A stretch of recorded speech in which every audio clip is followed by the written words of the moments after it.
Ukarimu wa Kim kwa kuingilia kwa fahari ni dhahiri, lakini safari zake zinafaa kwenye filamu ya upelelezi zilizoja mizunguruko ambayo ingewafanya wivu James Bond.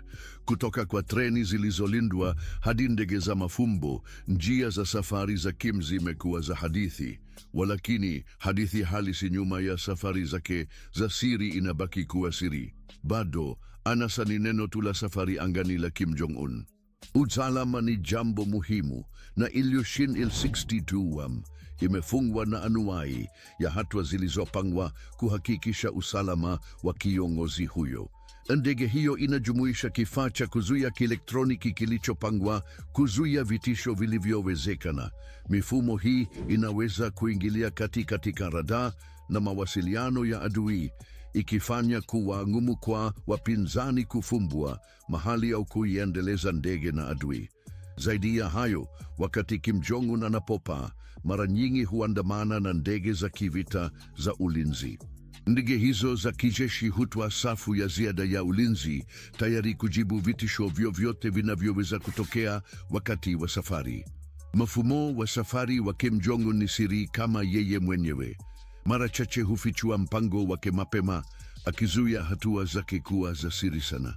Ufichaji huu ni mkakati wa kutatiza wapinzani wawezekana na kuhifadhi kipengele cha mshangao. Wakati Kim Jong-un anasafiri kwa ndege, mara nyingi ni kwa misheni za kidiplomasia zenye hatari kubwa. Kwa mfano, mwaka wa 2018 alifanya safari yake ya kwanza ya kimataifa kwa ndege tangu alipokuwa kiongozi mwaka wa 2010, akiruka China kukutana na Rais Xi Jinping, wakati muhimu katika diplomasia ya Korea Kaskazini. Chaguo la Ilyushin Il-62 kwa safari hizi ni la vitendo na lenye ishara.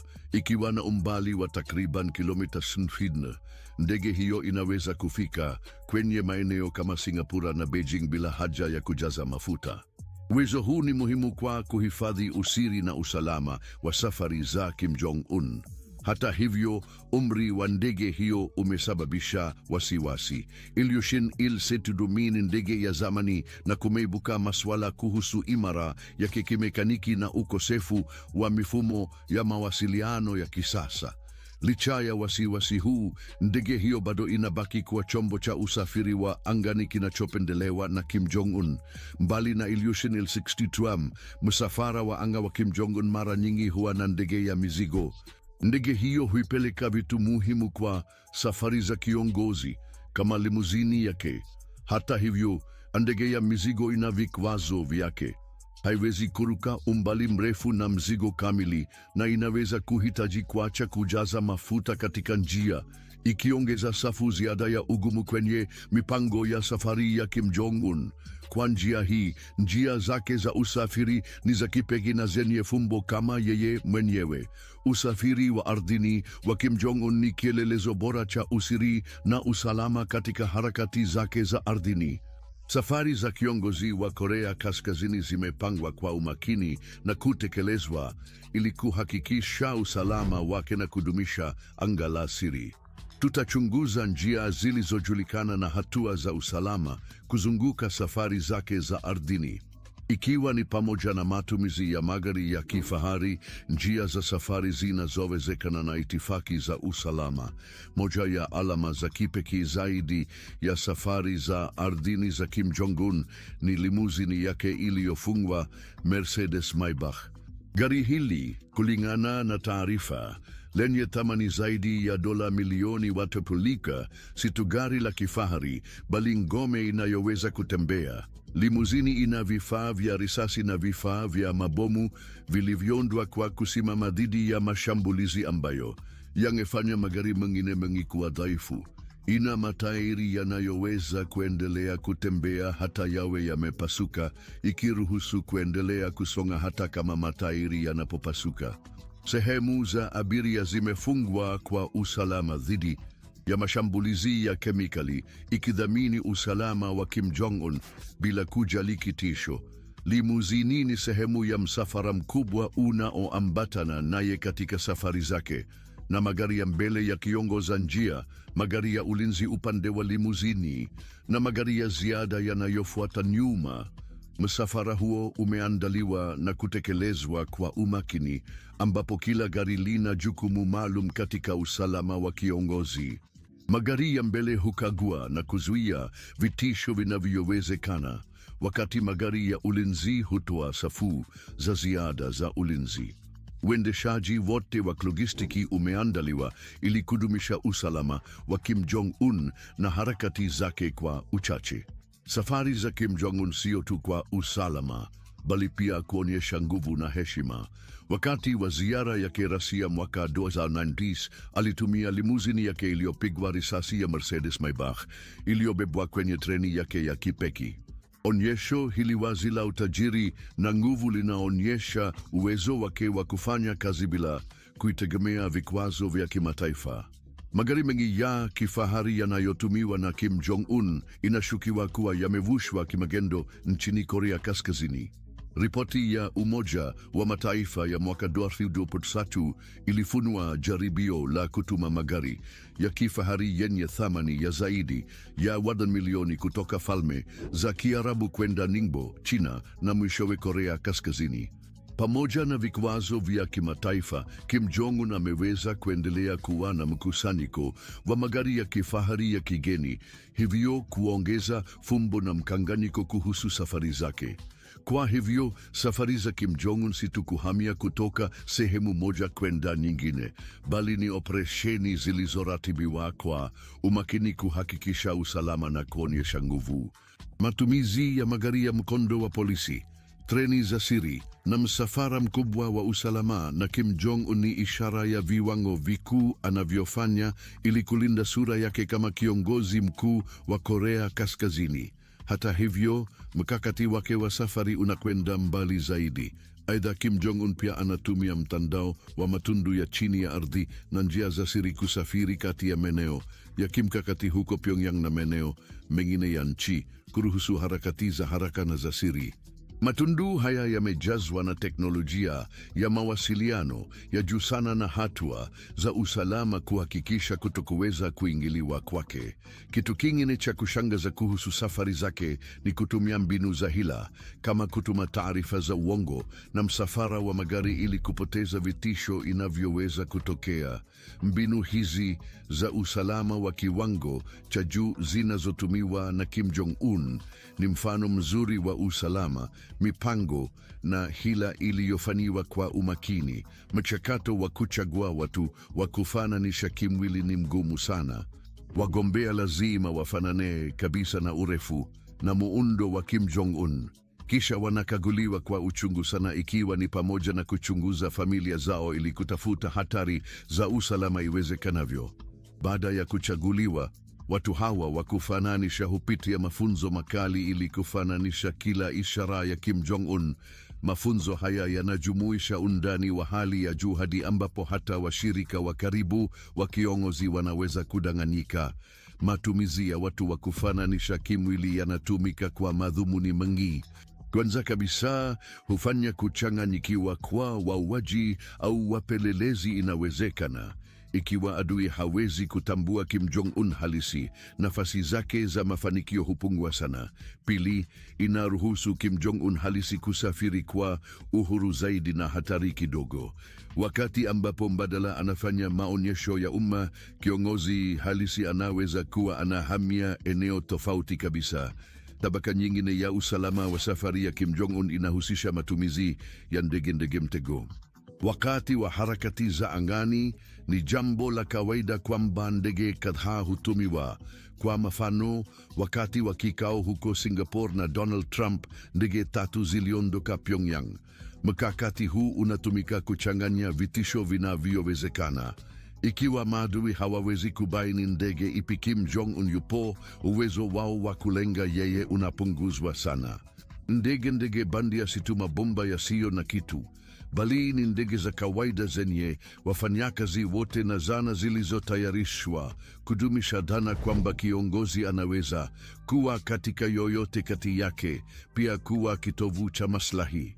Kim Jong-un mara nyingi hupanda ndege ya masafa marefu ya kizazi cha Soviet Ilan-Biltua, ambayo imebadilishwa ili kumridhisha Ndege hii ina mifumo ya mawasiliano ya kisasa, mambo ya ndani ya kifahari na huduma ya usalama ya hali ya juu, ikichagua mfano wa zamani ni uamuzi mkakati ili kuepuka kufuatiliwa na mifumo ya kisasa.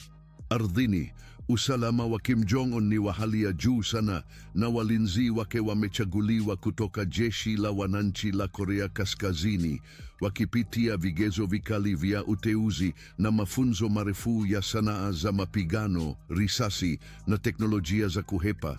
Jukumu lao kuu ni kuunda safu ya kinga karibu na kiongozi, na walinzi kadhaa wamepangwa kimkakati. Walinzi hawa si tu misuli, bali pia wachunguzi waliofunzwa sana. Mbinu kuu ya ulinzi ni uwezo wa kutambua na kuzima vitisho kabla havijawa tishio. Kwa hili, njia za mawasiliano za zamani na za kisasa hutumiwa, kama vile vitambulisho maalum, maneno ya siri yaliyonenwa na masikio ya redio. Ingawa wana silaha, msisitizo uko kwenye uwezo wa kupigana mwili kwa mwili na uwezo wa kutambua hatari zinazowezekana katika mazingira. Mbali na timu ya walinzi wa karibu zaidi, kuna tabaka kadhaa za ziada za usalama zinazotolewa na amri ya ulinzi, inayowajibika kwa usalama wa miundombinu ya kimwili katika maeneo yote anayotembelea Kim Jong-un, iwe ni ofisi yake, makazi au hoteli nje ya nchi. Amri hii inaweka mstari wa ulinzi uliokunjwa ambao unaenea kwa hadi nusu kilomita karibu na kiongozi. Ulindaji huu unahusisha usalama wa barabara, uzio na miundombinu mingine, pamoja na msaada wa vifaa na kiufundi, ikiwa ni pamoja na mawasiliano salama, usalama wa habari na hata ukaguzi wa chakula na vinywaji. Katika mkutano wa kimataifa wa Singapore wa 2018, kwa mfano, Kim Jong-un alifika Singapore kwa ndege ya Boeing 747 ya Air China. Ili kuhakikisha usalama wake, sakafu nzima ilihifadhiwa kwenye hoteli ya St. Regis na kikosi cha ulinzi, lengo likiwa ni kutoa faragha na usalama wa juu. Mojawapo ya mambo ya kipekee kwa mtazamo katika mpango wa ulinzi wa Kim Jong-un ni walinzi ambao hupiga mbio kando ya limuzini ya rais.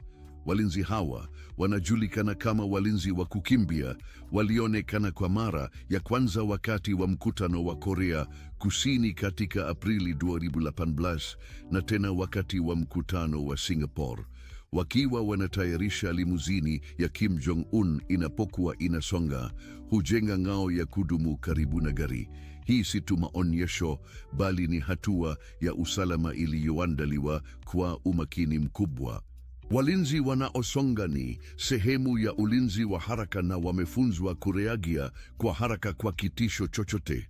Logistiki ya safari za Kim Jong-un inasimamiwa kwa usahihi wa kijeshi, ikipanga kila maelezo mapema, kutoka njia mpaka marudio hadi wakati wa kila hatua.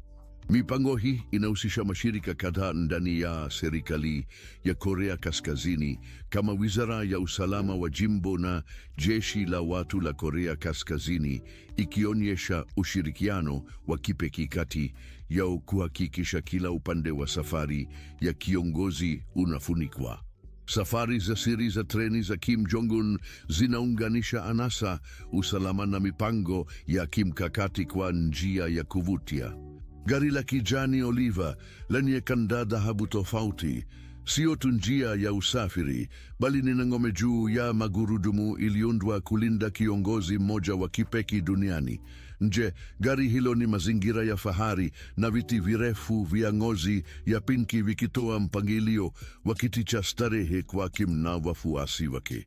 Gari hilo lina vyumba vya mikutano ya hali ya juu, ikiruhusu Kim kufanya mikutano na kubaki kuunganishwa na serikali yake kila wakati. Vyumba vimeundwa kutoa starehe ya juu, kuhakikisha kwamba Kim anaweza kupumzika na kujiburudisha wakati wa safari ndefu zake. Katika gari la kulia, abiria wanaweza kufurahia menyu yenye mvuto inayoshindana na mikahawa bora, ikiwa ni pamoja na kaa mbichi, nyama ya nguruwe iliyokaangwa na sanduku la divai ya Kifaransa safi. Wasichana wadogo wakionyeshwa kama waandaji wa muziki huzindua wageni na nyimbo, wakichangia uzoefu wa kipekee. Konstantin Pulikovsky, afisa wa Urusi aliyesafiri na Kim Jong-il mwaka wa 2003, aliripoti katika kitabu chake Orient Express kwamba katika gari hilo ilikuwa inawezekana kuomba sahani za vyakula kutoka Urusi, China, Korea, Japani na Ufaransa. Wakati wa safari za Kim Jong-un, usalama ni kipaumbele cha juu. Likijulikana kama ngome ya kubebeka, gari hilo lina madirisha yaliyolindwa na risasi, kuta na sakafu imara kwa ajili ya kuhimili mlipuko. Kulingana na Wizara ya Umoja wa Korea Kusini, gari hilo pia lina silaha na helikopta kwa ajili ya kutoroka kwa dharura. Ili kuboresha hatua za usalama kwenye gari, Pyongyang iliomba uwepo wa walinzi kando ya reli, utaratibu uliotumika wakati wa ziara ya Kim huko Hanoi. Safari za gari hilo ni siri iliyolindwa sana. Safari hufanyika usiku ili kuepuka kugundulika bila kutangazwa hadharani kwa ratiba. Treni inafuatwa na treni ya pili inayobeba walinzi na vifaa, ikiongozana na kilomita chache mbele kuchunguza njia na kuhakikisha usalama. Uendeshaji wa logistiki hii umeandaliwa kwa umakini ili kuhakikisha usalama na siri ya harakati za Kim Jong-un. Kwa mzigo mzito wa silaha na vifaa, treni inasafiri kwa kasi ya tahadhari ya kilomita 50 kwa saa. Inahitaji magari na melte yaliyolindwa pamoja na vifaa vyote vilivyowekwa ndani ya magari. Wepesi huu wa usafirishaji husababisha safari ndefu, kama vile safari ya masaa Pacific ya Kim kwenda Vietnam kwa mkutano na rais wakati huo wa Marekani, Donald Trump. Walakini treni ina faida kubwa ikilinganishwa na ndege, ikitoa unyeti zaidi katika hali za dharura, ikiwa ni pamoja na mashambulizi. Katika kesi ya shambulio kwa ndege iliyokuwa na Kim ndani, nafasi za kusalia zingepunguzwa kwa kiasi kikubwa. Pia ni changamoto zaidi kutabiri njia ya treni, ikiongeza safu ya ziada ya usalama. Safari za treni za Kim Jong-un si tu kuhusu anasa bali ni mkakati. Baada ya kuondoka kutoka mji mkuu wa Korea Kaskazini, Pyongyang, treni ya Kim ilionekana kwa nadharia katika mji wa Urusi wa Ussurisk, kaskazini mwa Vladivostok. Kutoka hapo, alibadilisha injini ya treni na kuendelea kwenye reli ya Trans-Siberia hadi Khabarovsk au labda Komsomolsk-on-Amur, kusafiri umbali wa kilomita 608 ambao unachukua takriban masaa 20.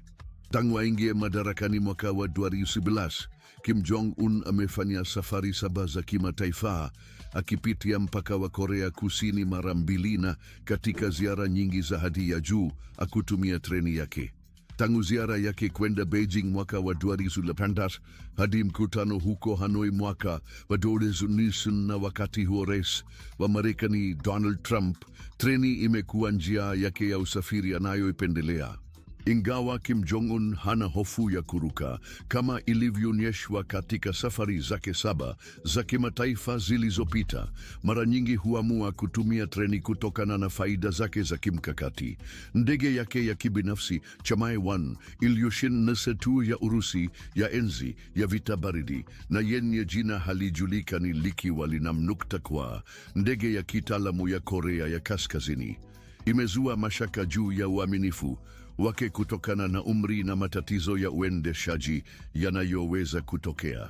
Wakati wa safari yake kwenda Singapore mwaka wa 2018 kukutana na Rais Trump, Kim aliamua kutumia ndege ya Boeing 747 kutoka Air China iliyoandaliwa na Beijing. Ndege iliacha ardhi ikiwa na nambari ya ndege ya kawaida, lakini ilibadilisha utambulisho wake wakati wa safari, pengine kujaribu kumtuliza Kim kuhusu usalama na kuhakikisha kuwa China haikuwa imeachwa nje ya makutano. Ingawa jambo la kidiplomasia lilikuwa la kuvutia, mazungumzo kati ya Kim na Trump yalishindwa mwaka wa 2012. Walakini matumizi ya treni na ndege bandia yanawakilisha jinsi Kim Jong-un anavyopenda sana usalama na siri wakati wa safari zake. Uchunguzi wetu wa ulimwengu wa siri wa mashua za anasa za Kim Jong-un unaanza Wonsan, mji wa pwani ambao hufanya kama kimbilio binafsi kwa familia ya Kim. Kituo hiki kikubwa kinachojumuisha makazi ya faragha, fukwe na gala kubwa la boti ni kitovu cha safari za baharini za Kim Jong-un. Lakini ni nini kinachofanya haya mashua kuwa maalum sana na jinsi zilifikia mikono yake? Mwishoni mwa miaka ya Goryeo, picha za satelaiti zilifunua upanuzi wa ghala la boti ndani ya kituo cha Wonsan. Inaaminika kwamba godauni hili lina nyumba baadhi ya meli za kupendeza zaidi za familia ya Kim. Miongoni mwao ni Princess 95 My Yacht, kipaji cha miguu 10 feet kwa uhandisi na utajiri wa kisasa. Princess 95 My Yacht yenye thamani ya dola milioni 7 za kuvutia inaonyesha upendo wa Kim Jong-un kwa anasa. Iliyozalishwa na kikundi cha Princess Yachts kilichoko Uingereza.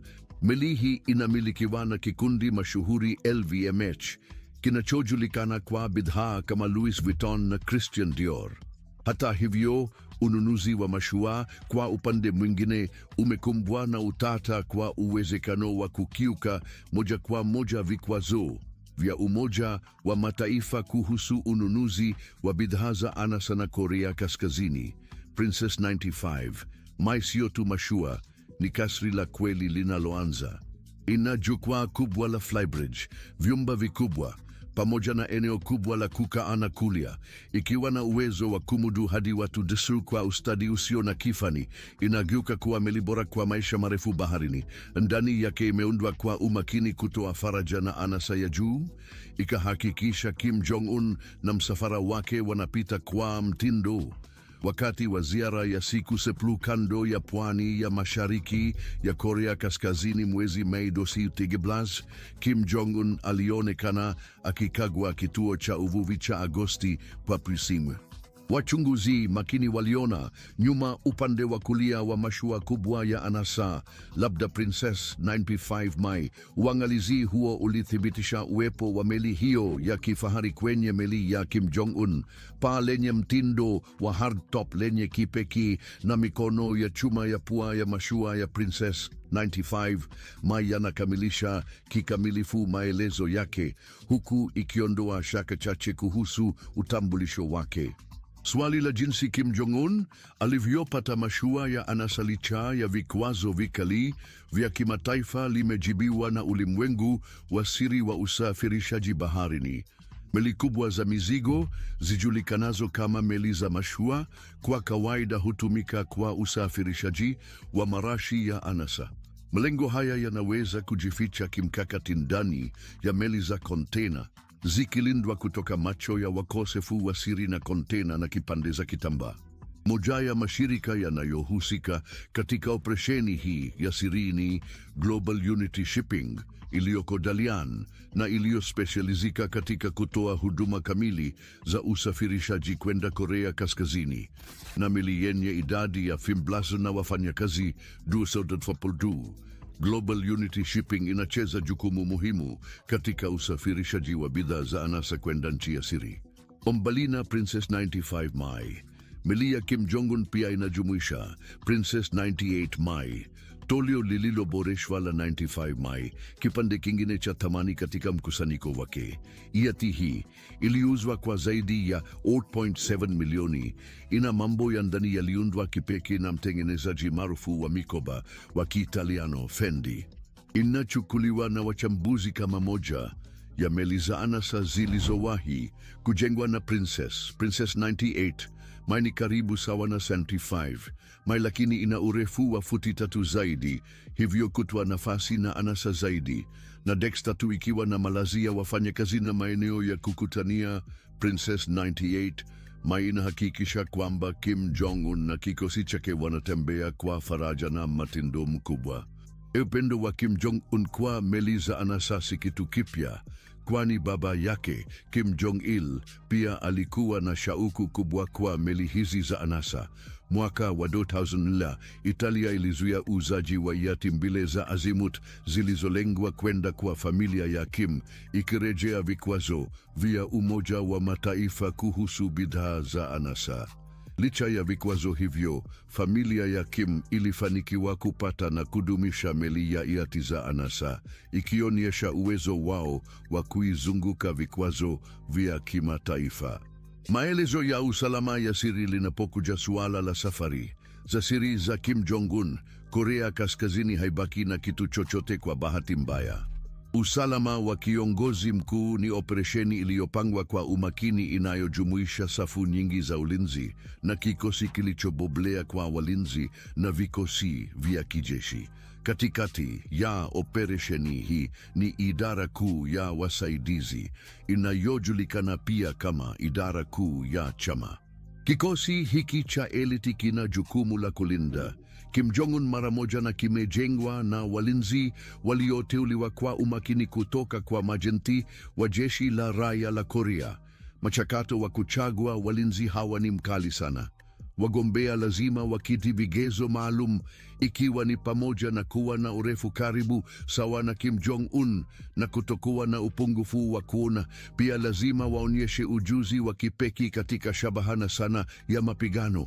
Mchakato wa kuchagua unajumuisha uchunguzi kamili wa historia ya nyuma hadi vizazi viwili, kuhakikisha kwamba wale tu wenye uaminifu usio na dosari kwa utawala wanachaguliwa. Wengi wa walinzi hawa ni ndugu wa familia ya Kim au ya familia zingine za tabaka la juu la Korea Kaskazini, kukuza uaminifu wao zaidi. Mara tu wanapochaguliwa, walinzi hawa hupitia mafunzo makali sawa na vile vya vikosi maalum vya jeshi la watu la Korea. Mafunzo haya yanajumuisha matumizi ya silaha, mbinu za kuepuka na sanaa mbalimbali za mapigano, pamoja na changamoto za uvumilivu wa kimwili na ustawi wa tabia. Walinzi hao hufundishwa kumaliza kitisho chochote wanachopata kwa mikono na mwili, hivyo kuwafanya kuwa nguvu kubwa. Kim Jong-un anapokuwa safarini, walinzi wake hunda pete ya ulinzi karibu naye, kutoa mtazamo wa nyuzi 360 kwa watu karibu naye na eneo. Pete hii inajumuisha walinzi 3 hadi 5, ikiwa ni pamoja na mkurugenzi wa ofisi kuu ya wasaidizi ambao hupita kuongoza mbele au nyuma yake. Upande wake kuna walinzi 4 hadi 6 na 2 hadi 3 upande wake wa kulia na kushoto. Nyuma yake kuna walinzi wengine 4 hadi 5. Walinzi hawa ni baadhi ya raia wachache wa Korea Kaskazini wanaoruhusiwa kubeba silaha zilizotayarishwa kando ya kiongozi wa nchi yao, kawaida bunduki nusu otomatiki na bunduki ya akiba. Aidha, hutumia vikwazo na pinji maalum kwenye nguo zao kwa tukio fulani, kuweka utambulisho wao na kutumia safu ya maneno ya siri na misemo ya kanuni iliyozungumzwa. Ofisi kuu ya wasaidizi ina wakazi kati ya 200 hadi 300, zaidi ya nusu yao wakiwa walinzi, huku wengine wakiwa madereva na wafanyakazi wa kiufundi. Ingawa baadhi ya walinzi wa kiongozi wana miaka mingi ya uzoefu, wengi hufanya kazi kwa jukumu hili kwa miaka 10 tu. Hii inahakikisha wanabaki katika hali ya mwili bora na daima wako tayari kulinda kiongozi mkuu. Mbali na ulinzi wa mara moja unaotolewa na ofisi kuu ya wasaidizi, kuna kikosi kingine cha ulinzi kilichowajibika kwa mstari wa 2 na 3 wa usalama karibu na Kim Jong-un. Kikosi hiki kina jukumu kuu la kuhakikisha usalama wa kimwili wa maeneo ambayo yeye yupo, iwe ni majengo ya ofisi, makazi binafsi au maeneo ambayo anatembelea kitaifa au nje ya Korea Kaskazini. Wafanyikazi wa kikosi hiki hupitia mchakato wa uchaguzi na tathmini kama walinzi wa Kim Jong-un katika ofisi kuu ya wasaidizi. Kwa kweli, walinzi wengi huhamishiwa kutoka idara ya mwisho kwenda kikosi kipya. Wanaume na wanawake hawa wanashiriki katika aina mbalimbali za misaada kwa Kim Jong-un.